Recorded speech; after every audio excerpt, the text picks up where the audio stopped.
बाद रूसी टैंकों ने यूक्रेनी ठिकानों पर देखिए कर दिया है अटैक।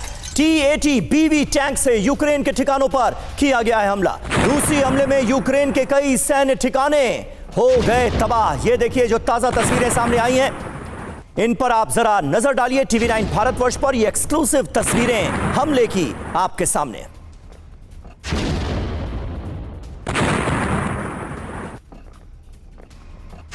ये तस्वीरें आपको दिखा रहे हैं, रूसी हमले में यूक्रेन के कई सैन्य ठिकाने तबाह हुए हैं। और ये तस्वीर आप देखिए, T-80 BV टैंक आपको इन तस्वीरों में नजर आएगा। इसी टैंक के जरिए यूक्रेन के कई ठिकानों को उड़ा दिया गया है, यानी रूसी टैंकों का बड़ा एक्शन इस इलाके में नजर आया है।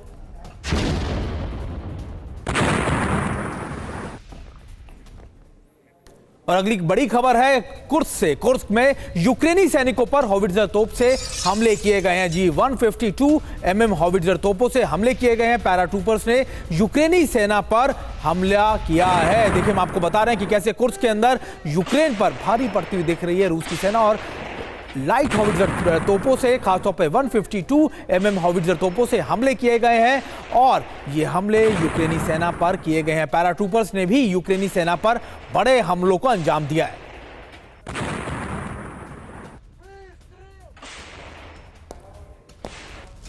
और वहीं कुर्स्क से एक बड़ा अपडेट भी सामने आ रहा है। कुर्स्क में यूक्रेन के 200 सैनिकों की मौत हो गई है। यह कहा जा रहा है 24 घंटे में 200 सैनिक मारे गए हैं, उनकी मौत हुई है। रूस की डिफेंस मिनिस्ट्री ने यह दावा किया है कि अगले कह सकते हैं कि 24 घंटे में, पिछले 24 घंटे में 200 से ज्यादा सैनिकों के मारे जाने की खबरें सामने आ रही हैं।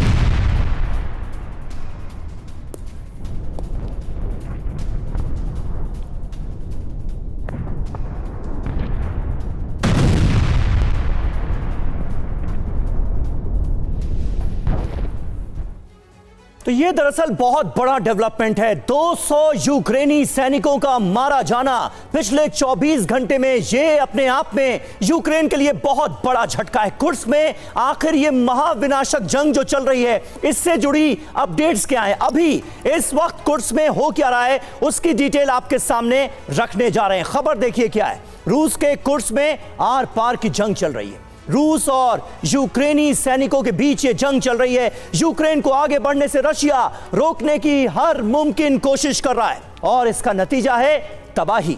200 से ज्यादा यूक्रेनी सैनिकों की मौत हो गई है, उनको अपनी जान गंवानी पड़ी है। बड़ी संख्या में यूक्रेन के सैनिक घायल भी हुए हैं, जिसकी कोई गिनती नहीं। यूक्रेन के कई टैंक और सैन्य वाहन पूरी तरह से तबाह हो गए हैं। अमेरिका का ब्रैडली लड़ाकू वाहन भी तबाह हो गया है। रूस के रक्षा मंत्रालय की तरफ से, उनके सोर्सेस की तरफ से जो दावे किए गए हैं वो हम आपको बता रहे हैं। अब आगे क्या? कुर्स्क में यूक्रेन पीछे नहीं हट रहा है। कुर्स्क में युद्ध और ज्यादा बड़ा हो सकता है, इसके सीधे सीधे आसार कहीं ना कहीं नजर आ रहे हैं। हमारे साथ कई खास मेहमान इस वक्त जुड़ चुके हैं, उनसे आपका तारुफ करा दें। मेजर जनरल अनुज माथुर हमारे साथ मौजूद हैं। इसके अलावा विंग कमांडर आलोक सहाय हमें ज्वाइन कर रहे हैं। प्रोफेसर संजय भारद्वाज विदेश मामलों के जानकार हैं, वो भी हमारे साथ जुड़ चुके हैं। और हमारे सहयोगी सुमित चौधरी भी स्टूडियो में आज मेरे साथ मौजूद हैं, जो कि जंग के मामलों में किसी एक्सपर्ट से कम नहीं।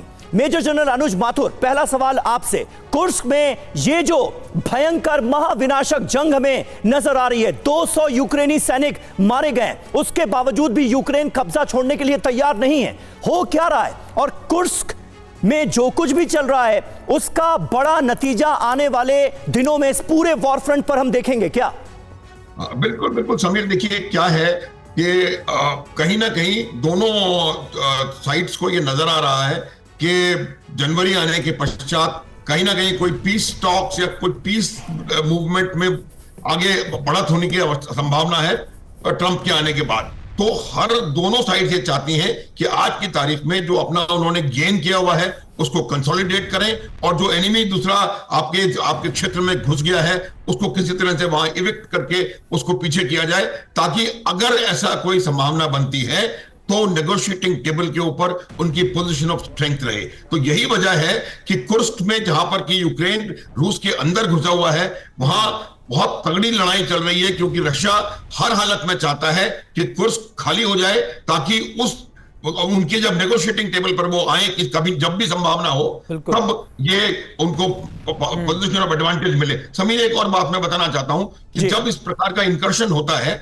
तो उसको एविक्ट करने के कई तरीके होते हैं। ये आवश्यक नहीं है कि आप सीधे कुछ जहां पर शत्रु आके बैठा हुआ है उसके ऊपर जाकर के आप हमला करें, उसके फ्लैंक्स में जाकर के उसकी सप्लाई लाइंस को कट करके उनको लॉजिस्टिकली स्टार्व करके भी समाप्त किया जा सकता है, और मुझे लगता है कहीं ना कहीं रशिया इस प्रकार का प्रयास करेगा। तीसरी बात जो मैं बताना चाहता हूं कि ये खबर है, खबरों में चल रहा है कि वहां पर उत्तर कोरिया के ट्रूप्स फिजिकली कुर्स्क की लड़ाई में इन्वॉल्व हैं। तो ये बाकायदा एक बहुत जबरदस्त एस्केलेशन मेरे हिसाब से करने का तरीका होगा, का वजह बनेगी कि आप एक दूसरी कंट्री, इंडिपेंडेंट नेशन के ट्रूप्स को यूक्रेन रशिया की लड़ाई में प्रयोग कर रहे हैं, और शायद इसी वजह से जो ब्रसेल्स में आज बातचीत होने वाली है तो इसका कहीं ना कहीं असर आपको होता नजर आएगा। बिल्कुल माथुर सर, कहा तो यही जा रहा है कि रूस अब ये चाहता है कि ये युद्ध ज्यादा बढ़े, क्योंकि जितना ज्यादा उस एरिया के अंदर युद्ध बढ़ेगा उतना ज्यादा डाइवर्जन करके रूस दूसरे इलाकों पर अपना कैप्चर करेगा, उनको अपने हाथ में ले लेगा।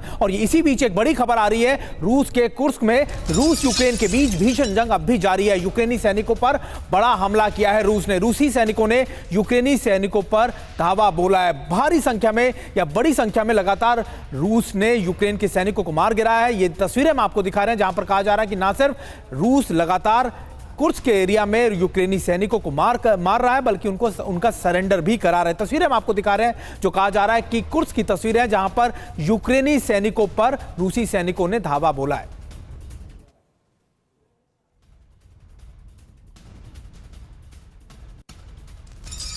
और कुर्स्क में उत्तर कोरिया के सैनिक भी युद्ध लड़ रहे हैं, जिस बात का जिक्र अभी थोड़ी देर पहले माथुर साहब ने किया। देखिए, उससे जुड़ी बड़ी खबर है, ज़ेलेंस्की खुद इस बात को स्वीकार कर रहे हैं। कुर्स्क में नॉर्थ कोरिया के सैनिक उनके खिलाफ युद्ध लड़ रहे हैं, रूस की तरफ से युद्ध लड़ रहे हैं कोरियाई सैनिक, इसका खुलासा कर रहे हैं खुद ज़ेलेंस्की।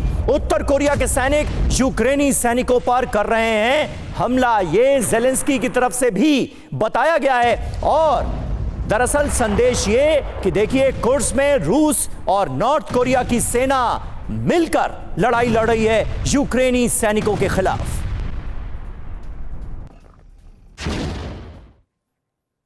और देखिए, लगातार रूस की तरफ से अब नॉर्थ कोरिया के सैनिक भी इस जंग में कूद चुके हैं। और कुर्स्क में किम जोंग के सैनिक आखिरकार क्या कर रहे हैं, ज़ेलेंस्की ने इसको लेकर क्या कहा है, ये भी आपको बताते हैं। सबसे पहले हम आपको बताते हैं कि कुर्स्क में उत्तर कोरिया के सैनिक रूस की तरफ से जंग में उतर गए हैं और कोरियन सैनिकों के यूक्रेनी सैनिकों के पर बड़े हमले भी किए हैं। रूसी सैनिकों के कपड़ों में कोरियन सैनिक देखने को मिले हैं। लगातार इसको लेकर कई रिपोर्ट्स सामने आ रही है। समीर, जी हां, कितने सैनिक हैं इसकी जानकारी भी देते हैं। नॉर्थ कोरिया के कुल 12,000 से ज्यादा सैनिक बताए जा रहे हैं जो कि इस वक्त कुर्स्क के मैदान जंग में साथ हैं रूस के। सितंबर महीने में कोरियाई सैनिक यहां पर पहुंचे थे, यह भी जानकारी मिली है। अभी हो क्या रहा है, अभी क्या स्थिति है? कुर्स्क में रूस और यूक्रेन के बीच भीषण जंग चल रही है और यह सिलसिला लगातार जारी है। जंग की शुरुआत में यूक्रेन ने कई किलोमीटर तक कब्जा जमा लिया था और इसे अपनी एक बड़ी कामयाबी के तौर पर ज़ेलेंस्की ने प्रस्तुत किया था, लेकिन अब हालात बहुत तेजी से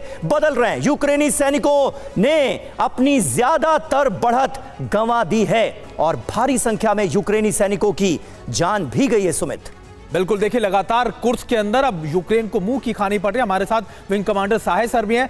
सर, ऐसा लगता है कि कुर्स्क एक बड़ा एडवांटेज था यूक्रेन के लिए, लेकिन उस एडवांटेज को होल्ड अप कर पाना यूक्रेन के बस की नहीं रहा और अब कहा जा रहा है कि अपने कुर्स्क के तो बाहर निकलेगा यूक्रेन, बल्कि अपने कई और दूसरे एरियाज को भी गंवा देगा अपने हाथ से।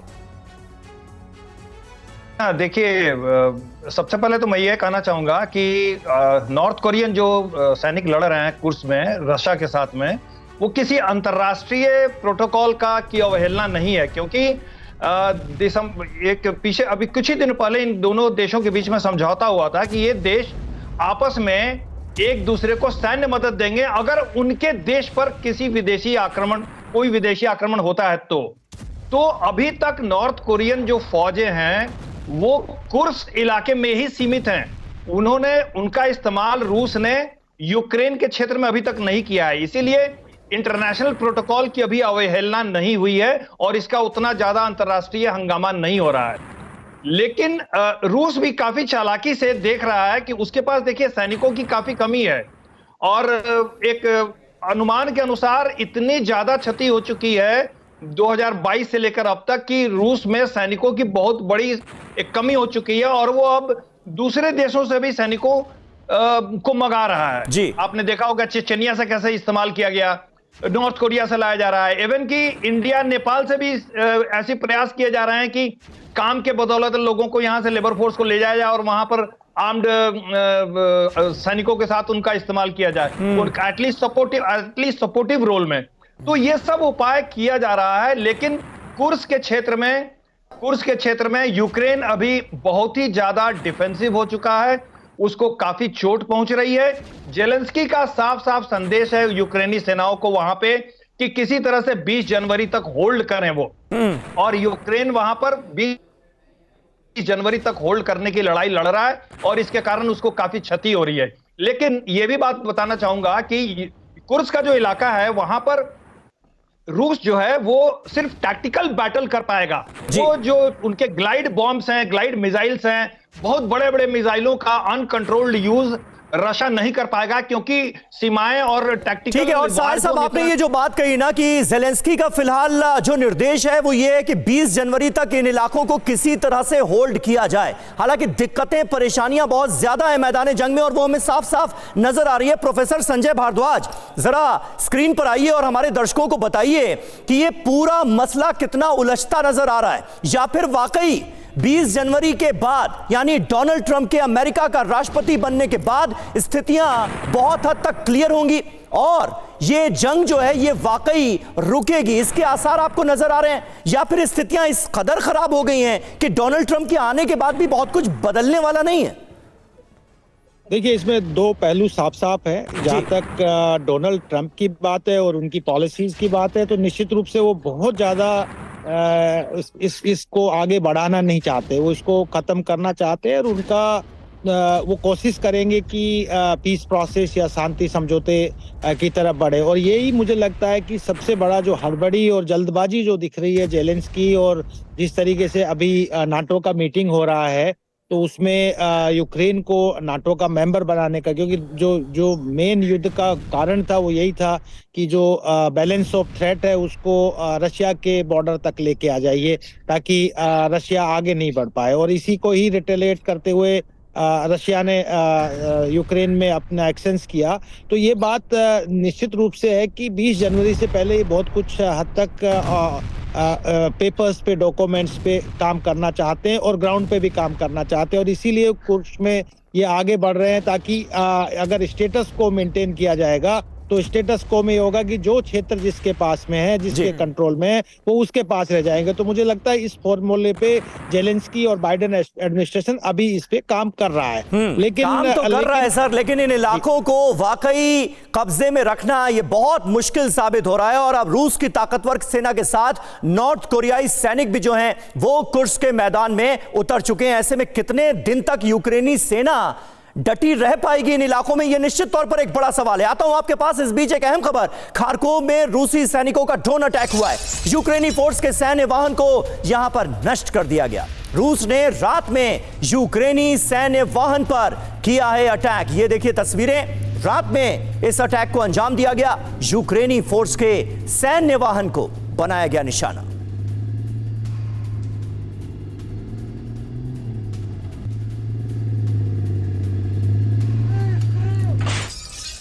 और देखिए कुर्स्क में जैसे जैसे जंग बढ़ती जा रही है उतनी ज्यादा विध्वंसक होती जा रही है। इस बीच एक बड़ा अपडेट आ रहा है कि कुर्स्क न्यूक्लियर प्लांट पर बड़ा खतरा मंडराने लगा। यूक्रेनी फोर्सेस कर सकती हैं इस पर बड़ा हमला। लगातार आपको पता है कि रूस के कई न्यूक्लियर प्लांट्स पर इस तरीके के हमलों का खतरा है और कहा यह जा रहा है कि कुर्स्क के न्यूक्लियर प्लांट पर यूक्रेनी फोर्सेस कोई बड़ा हमला कर सकती हैं। तो देखिए ये इस वक्त की बहुत बड़ी खबर है क्योंकि न्यूक्लियर प्लांट यहां पर मौजूद है और कुर्स्क में हम देख ही रहे हैं किस तरह से विनाशक जंग का सिलसिला थमने का नाम नहीं ले रहा है, रुकने का नाम नहीं ले रहा है। और अब तो कुर्स्क में बाकायदा यूक्रेनी सैनिकों के खात्मे के लिए व्लादिमीर पुतिन के इशारे पर नॉर्थ कोरियाई सैनिक भी मैदान में उतर चुके हैं। यह जंग वाकई निश्चित तौर पर यूक्रेन के लिए अब बहुत मुश्किल साबित होती हुई नजर आ रही है, लेकिन देश के लिए तो खतरनाक बात है ही। अगर रूस और यूक्रेन के मद्देनजर बात करें, दुनिया के लिए भी खतरनाक खबर है, क्योंकि खतरे में है कुर्स्क का न्यूक्लियर प्लांट भी। हमला मुमकिन क्यों है, यह समझिए। कुर्स्क प्लांट में कंक्रीट की मोटी दीवार नहीं है। प्लांट को मिसाइल और ड्रोन से उड़ाना काफी ज्यादा आसान है। ज़ैपोरिज़िया प्लांट पर यूक्रेन पहले भी हमला कर चुका है। कुर्स्क प्लांट पर भी वैसे ही हमले की आशंका जताई गई है। यह प्लांट कहां है, यह भी जान लीजिए। कुर्स्क शहर से 40 किलोमीटर पश्चिम यूक्रेन सीमा से 110 किलोमीटर दूर पर यह प्लांट मौजूद है, जिस पर हमले का खतरा बढ़ता नजर आ रहा है। अगर यह हमला हो गया तो दोनों देशों में तनाव और ज्यादा बढ़ेगा। यूक्रेन पर ज्यादा विध्वंसकारी हमले मुमकिन है। नेटो देशों के साथ जंग की आशंका भी निश्चित तौर पर बढ़ जाएगी। हमारे साथ तमाम खास मेहमान मौजूद हैं। सहाय साहब, ये संभव लगता है क्या? ये अपने आप में बड़ा सवाल इसलिए क्योंकि अगर खुदा ना खास्ता न्यूक्लियर प्लांट पर अटैक हो गया तो फिर तो यह जंग बहुत ही ज्यादा विध्वंसकारी मोड में पहुंच जाएगी। इससे कोई इनकार नहीं कर सकता। क्या मुमकिन है ये? क्या ऐसा हो सकता है?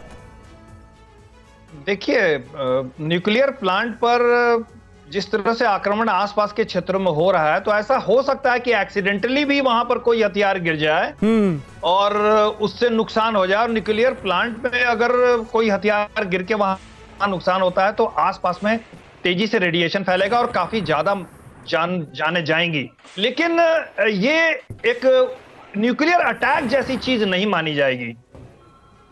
न्यूक्लियर अटैक जैसी चीज नहीं मानी जाएगी, लेकिन आम आदमी का और पर्यावरण का और जनता की काफी क्षति होगी। काफी संख्या में लोग हताहत होंगे और इसके परिणाम कई जनरेशंस तक देखने को मिलते हैं। न्यूक्लियर अटैक हम कह भी नहीं रहे, ये तो न्यूक्लियर प्लांट पर अटैक की बात हो रही। जी हाँ, तो उससे काफी ज्यादा हानि होगी आसपास के क्षेत्रों में, और न सिर्फ जान माल का नुकसान होगा बल्कि आने वाले कई दशकों तक उस क्षेत्र पर उसका प्रभाव पड़ेगा। तो इसलिए दोनों देश इस बात से सचेत हैं कि न्यूक्लियर प्लांट को खतरा न हो। यूक्रेन भी नहीं चाहता है, रशिया भी नहीं चाहता है, लेकिन जब सेनाएं घिर जाती हैं बुरी तरह से, बौखला जाती हैं बुरी तरह से, ऐसे में कौन से सेना कब क्या कदम उठा ले युद्ध क्षेत्र में, यह कहना बहुत मुश्किल होता है। साहिल सर, ऐसा भी लग रहा है कि ना सिर्फ एक कदम उठा ले बल्कि एक साइकोलॉजिकल प्रेशर डाला जा रहा है एक दूसरे के ऊपर कि अगर आप हमारे इलाकों में जरूरत से ज्यादा आगे बढ़े तो फिर हम आपके न्यूक्लियर प्लांट्स पर अटैक कर देंगे। तो एक तरीके का आप कह सकते हैं कि साइकोलॉजिकल प्रेशर है एक दूसरे पर, जो रूस और यूक्रेन एक दूसरे पर डाले। इसी बीच एक और बड़ा अपडेट अपने दर्शकों को बता दें कि यूक्रेन के 10 शहरों पर रूस का बड़ा अटैक सामने आया। 24 घंटे में 132 ड्रोनों से भारी विनाश किया गया। यूक्रेन का दावा है कि 58 ड्रोन मार गिराए गए हैं और कहा यह जा रहा है कि 132 ड्रोनों से 10 शहरों पर यूक्रेन के बड़े अटैक्स को रूस ने इनिशिएट किया है।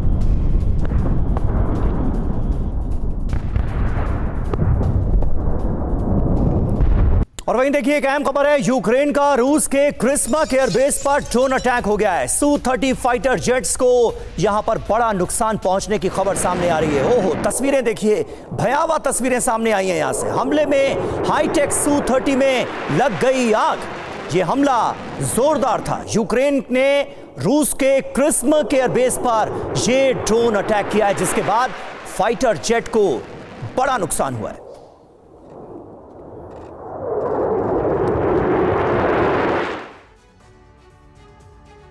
और देखिए हम क्यों कह रहे हैं कि रूस के लगातार हमलों से यूक्रेन में भारी तबाही हो रही है। कहां कहां पर यह हमले किए गए ये भी आपको बताते हैं। सबसे पहले खारकोव के अंदर, कीव के अंदर, ओडेसा में, लवीव में, ज़ैपोरिज़िया में और खेमेलेंस्की में, चरकेसी में और मिकोलेव में और निकोलेव में भी ये हमले किए गए हैं। कैसे हुए हैं ये हमले ये भी आपको बता देते हैं। 100 से ज़्यादा ड्रोन से ये हमलों को अंजाम दिया गया। मिसाइल और रॉकेट्स का भी इस्तेमाल किया गया। कामिकाजी ड्रोन से ये हमले किए गए। 58 ड्रोन मारे गिराए जाने का भी दावा यूक्रेन ने किया। यूक्रेन ने कहा है कि हमने 58 ड्रोन मार गिराए हैं। और अभी आपको बताते हैं कि टारगेट क्या है, आखिरकार इसके पीछे, इतने बड़े हमलों के पीछे की स्ट्रैटेजी क्या है। यूक्रेनी सैनिक ठिकानों को निशाना बनाया गया। यूक्रेनी एयरबेस और एनर्जी इंफ्रास्ट्रक्चर को भी टारगेट किया गया है। और लगातार ये इसलिए किया जा रहा है क्योंकि एक दूसरे पर इतने बड़े अटैक किए जाए, जरूरत से ज्यादा उनको आर्थिक रूप से, आप कह सकते हैं स्ट्रेटेजिक रूप से ज्यादा नुकसान पहुंचाया गया है। मेजर जनरल अनुज माथुर हमारे साथ है। अनुज सर, अगर आप देखें कि अब ऐसा लगता है कि इस जंग का दायरा स्ट्रेटेजिक लोकेशन से ज्यादा आर्थिक नुकसान पहुंचाने को लेकर ज्यादा हो गया है। लंबे समय तक यह कोशिश की जा रही है कि एक दूसरे को इन इलाकों में रिवाइव ना किया जाए। तुम्हें मेरे को दो बातें बतानी है, मेरे को थोड़ा समझ लेना। पहली बात तो ये है, देखो ये एक क्लासिकल एग्जांपल है अट्रिशन वॉरफेयर का। अट्रिशन वॉरफेयर का मकसद होता है कि शत्रु के मेन मटेरियल और मराल पे इतना जबरदस्त प्रभाव डाला जाए, उसको इतना जबरदस्त नुकसान पहुंचाया जाए कि वहां पर उसकी जो विल टू फाइट है उसको डैमेज कर सकें और उसको फोर्स कर सके सकम करने के लिए और सरेंडर करने के लिए अपनी शर्तों पर। पहली बात। दूसरी बात यह है, देखिए जब भी लड़ाई होती है वो 3 फ्रंट्स पे साइमल्टेनियसली वो लड़ाई लड़ी जाती है और उनमें से एक बहुत महत्वपूर्ण फ्रंट होता है इकोनॉमिक फ्रंट। इकोनॉमिक फ्रंट पे लड़ाई लड़ने का जो तरीका है उसमें वहां का इंफ्रास्ट्रक्चर को बर्बाद करना, इकोनॉमिक सिस्टम्स को बर्बाद करना, उनके वहां पर जो एक्टिविटीज हैं जो कि वहां पर चाहे वो वॉर लाइक मटेरियल प्रोड्यूस करने के लिए हो या नॉर्मल इकोनॉमिक एक्टिविटीज हो, उनको तबाह करना। दूसरा फ्रंट होता है इंफॉर्मेशन वॉरफेयर या साइकोलॉजिकल वॉरफेयर और तीसरा फ्रंट ग्राउंड वॉरफेयर होता है। आज परिस्थिति ऐसी है सुमित कि दोनों देशों के पास ग्राउंड वॉरफेयर करने के लिए ट्रूप्स की इतनी ज्यादा कमी है कि वो कहीं भी चाह करके भी ग्राउंड के ऊपर अपना आगे बढ़ नहीं पा रहे हैं, चाहे वो रशिया हो चाहे वो यूक्रेन हो। तो इसलिए उनको अट्रिशन वॉरफेयर के ऊपर निर्भर होना पड़ रहा है और वो प्रयास उनका ये रहेगा कि वो दुश्मन के command and control, infrastructures, headquarters, उनके लॉजिस्टिक्स का जो उनके नोड्स हैं उनके ऊपर लगातार हमला करें ताकि किसी ना किसी तरह से उनको इतना नुकसान पहुंचाया जा सके कि वो आपकी शर्तें मानने पर बाध्य हो जाएं। बिल्कुल अनुज सर, जिस बात का आप जिक्र कर रहे हैं और फिलहाल तो यही रणनीति नजर आ रही है जिस पर मैदाने जंग में दोनों मुल्क आगे बढ़ते हुए नजर आ रहे हैं, रूस और यूक्रेन। वहीं यूक्रेन के कुराखोव में बारूदी विस्फोट की खबर है। यूक्रेन के कई सैनिकों की देखिए यहां भी मौत की खबर सामने आ रही है। रूस ने यहां पर दरअसल बारूदी सुरंग बिछा दी थी जिसकी जद में आ गए यूक्रेनी सैनिक। यूक्रेन की ड्रोन यूनिट के सैनिक मारे गए। यूक्रेन को एक और बड़ा झटका।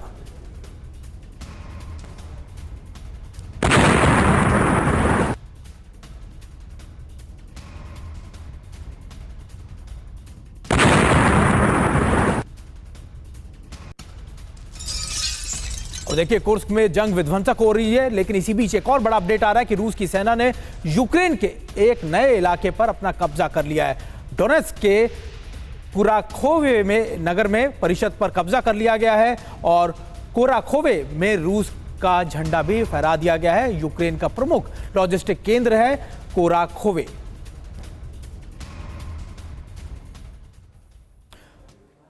तो देखिए ये अपने आप में महत्वपूर्ण है। प्रोफेसर संजय भारद्वाज, कहां तो कुर्स्क की सरजमीन बचाना बहुत मुश्किल हो रहा है यूक्रेन के लिए क्योंकि नॉर्थ कोरियाई सैनिक भी रशियन सैनिकों के साथ यहां पर मौजूद हैं और अब जो खबरें सामने आ रही हैं उसमें कई नए इलाकों पर कब्जा करके रूस यूक्रेन के इलाकों पर अपना झंडा फहराता हुआ नजर आ रहा है और ये बड़ा अहम लॉजिस्टिक सेंटर है कुराखोवे का जिस पर रूस का कब्जा हो गया है। तो रूस क्या अब ये साफ तौर पर कहा जा सकता है कि इस जंग में बड़ी बढ़त लेता हुआ नजर आ रहा है?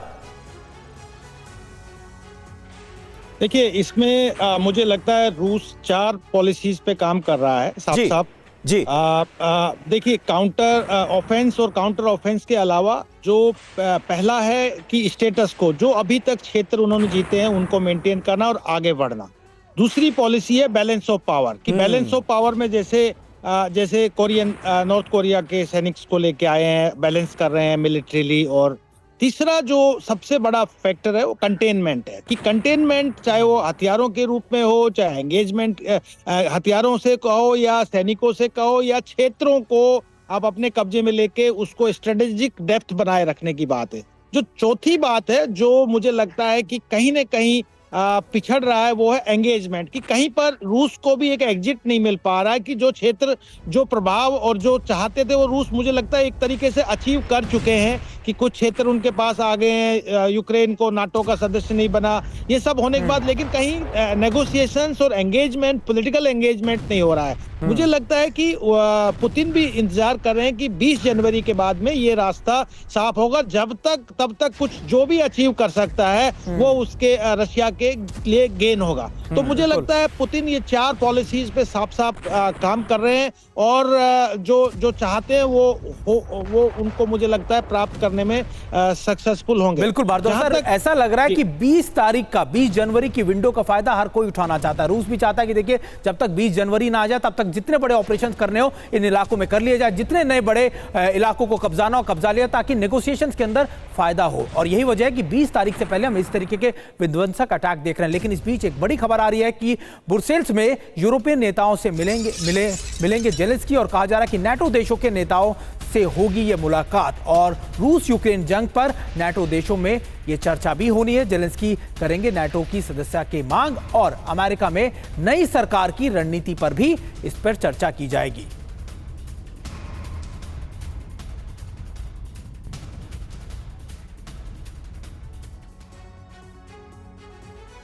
तो ये डेवलपमेंट अपने आप में बहुत बड़ा है सुमित जी। ब्रुसेल्स में अहम बैठक और दुनिया की नजरें इस पर क्यों है, ये सबसे बड़ी बात है, क्योंकि ब्रुसेल्स में जेलेंस्की की खास मुलाकात यूरोपियन यूनियन के नेताओं से होगी।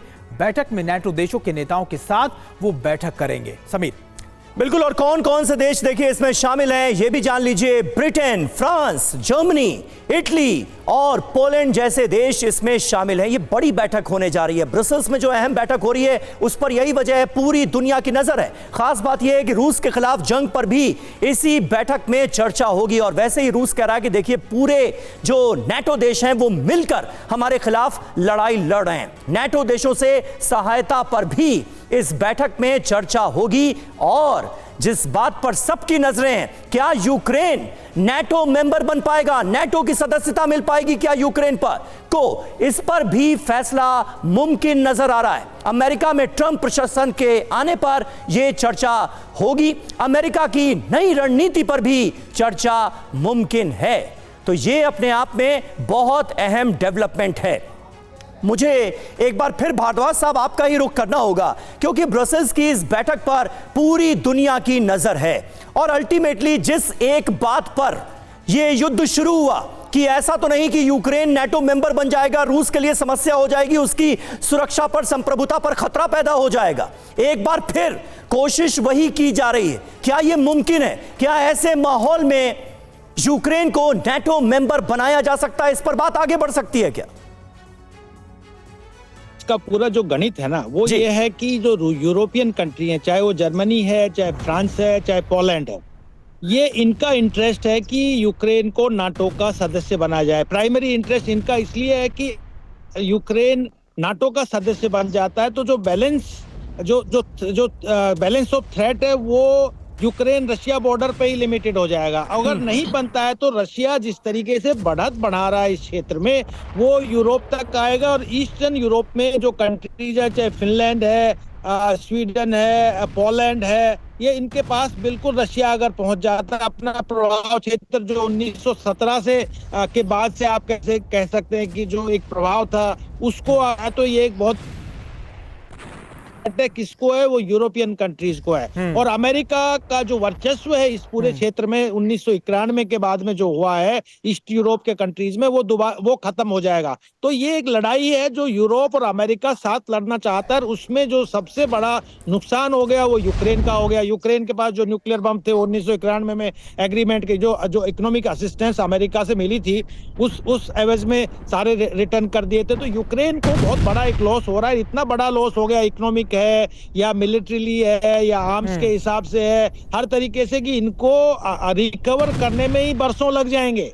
अगर जो एस्टीमेट था लगभग $500 बिलियन का एस्टीमेट है, कहां पे कौन पूरा कर पाएगा। तो मुझे लगता है कि अल्टीमेटली जो एक तरीके से बलि का बकरा बना दिया यूक्रेन को और लड़ाई हो गई रशिया और यूरोपियन कंट्रीज जो नाटो और बैलेंस एक दूसरे को बैलेंस करने में लगे हुए थे। तो ये नुकसान और ये आगे बढ़ सकता है अगर यहाँ पे एग्रीमेंट नहीं होता है। और इस तरीके से जिस तरीके से न्यूक्लियर बेसिस को टारगेट किया जा रहा है, चाहे कुर्स्क में हो चाहे जापोरिजिया में हो, तो ये इसका बहुत बड़ा प्रभाव पूरे यूरोपियन क्षेत्र में हो सकता है। और नॉर्थ कोरिया को जैसे इन्वॉल्व किया गया, देखिए नॉर्थ कोरिया है, रशिया है, चाइना है, ईरान है, ये सब रॉक स्टेट्स हैं। इनको कोई जनता की जवाबदेही की इनको जरूरत नहीं है। तो ये एक बहुत बड़ा चैलेंज है कि बात तो सारी की सारी यही निकल कर आ जाती है कि देखिए इस पूरी जंग में नुकसान किसको हुआ? सबसे ज्यादा नुकसान यूक्रेन को ही हुआ, आर्थिक रूप से भी, आप देखिए सैन्य रूप से भी, और नाटो का मेंबर भी नहीं बन पाया जिसके लिए जंग शुरुआत की गई। तो अभी भी 3 साल पूरे होने वाले, लेकिन ऐसा कोई निष्क्रिय, आप कह सकते हैं ऐसा कोई बड़ा फैसला नहीं लिया गया है जिसमें कहा जा सके कि हाँ अब नाटो का मेंबर बनने जा रहा है यूक्रेन। और इसी बीच देखिए हम लगातार बता रहे हैं कि यह जंग कितनी ज्यादा विध्वंसक होती जा रही है। इसी बीच रूसी सेना का कोराखोवो में एक बड़ा हमला देखने को मिला है। उस पेनोकावा शहर में भी यह हमला किया गया है। रणनीतिक तौर पर बड़ा खास है यह शहर, और रूसी सैन्य काफिले ने किए हैं कई हमले। हम आपको बता रहे हैं कि देखिए रूस लगातार मल्टीपल लोकेशन पर, सिर्फ कुर्स्क नहीं बल्कि कुर्स्क के बाहर के कई इलाकों पर लगातार हमले कर रहा है। जहां पर भी रसद आ रही है यूक्रेन की, जहां से भी लगातार उसको मदद मिल रही है, उन इलाकों पर लगातार बड़े हमले कर रहा है रूस। और देखिए इस बीच व्लादिमीर पुतिन का एक अहम बयान, रूस को परेशान करना व्यर्थ है, तमाम प्रतिबंधों के बावजूद रूस आगे बढ़ रहा है, रूस की अर्थव्यवस्था लगातार आगे बढ़ रही है। ये नाटो देशों को एक बड़ा संदेश, एक बड़ा मैसेज देते हुए नजर आ रहे हैं पुतिन अपने इस बयान के जरिए। और देखिए हम आपको बता रहे हैं कि किस तरीके से ये जंग है बहुत विध्वंसक रूप लेती जा रही है। हर रोज नए अपडेट आ रहे हैं, लगातार नई चीजें आ रही हैं। ये बताया जा रहा है कि रूस अब पूरी तरीके से अग्रेसिव हो चुका है। रूस की कोशिश है कि इन इलाकों में जरूरत से ज्यादा अटैक कर दिया जाए, ताकि ना सिर्फ कुर्स्क बल्कि दूसरे इलाकों में जहां पर भी यूक्रेन की सेना मौजूद है वहां पर अब वो बढ़त बना ले। लेकिन सबसे इंपॉर्टेंट बात यह है कि अब इस समय रूस यूक्रेन की जंग में अभी क्या ताजा हालात हैं, यह हम आपको बताते हैं। दोनों देशों के बीच करीबन 34 महीने से यह जंग लगातार जारी है। युद्ध विराम के प्रस्ताव पर रूस की शर्तों में बदलाव नहीं किया गया है। यूक्रेन में रूस की सेना लगातार आगे बढ़ रही है। यूक्रेन के कई क्षेत्रों पर रूस का लगातार बड़ा, आप कह सकते हैं, कब्जा हो चुका है, और रूस के अंदर यूक्रेन को अपनी स्थिति दर्ज कराना है। और इसी रणनीति के तहत कुर्स्क में यूक्रेन का हमला किया गया। लेकिन अब आगे क्या होगा, यानी कुर्स्क में तो यूक्रेन ने हमला कर दिया, लेकिन आगे की रणनीति क्या है यह भी आपको बता देते हैं। अमेरिका में ट्रंप के आगे आने के बाद बदलाव मुमकिन है। युद्ध विराम पर रूस से बात कर सकते हैं ट्रंप, और यूक्रेन को मदद में कूटनीति का ऐलान भी मुमकिन है। और देखिए ये कहा जा रहा है कि अमेरिका में डोनाल्ड ट्रंप के आ जाने के बाद 20 तारीख के बाद लगता है कि युद्ध विराम हो जाएगा।